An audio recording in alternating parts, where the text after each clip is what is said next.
Hey guys, and welcome to a new video on how to do.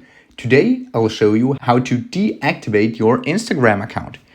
For this, if you're on your Instagram profile page, in the upper right corner, just click on the three stripes, then click on Settings and Privacy, and in the search bar type in deactivate. Here, deactivation or deletion, just click it, and then click on the account that you want to deactivate.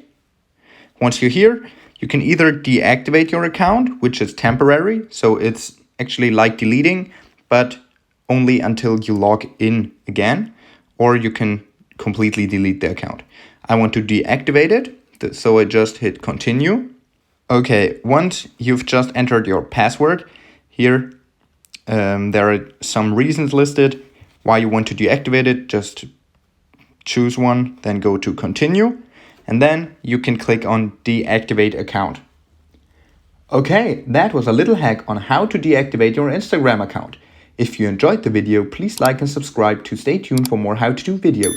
If you have a video suggestion, just let me know down in the comments. See you guys soon.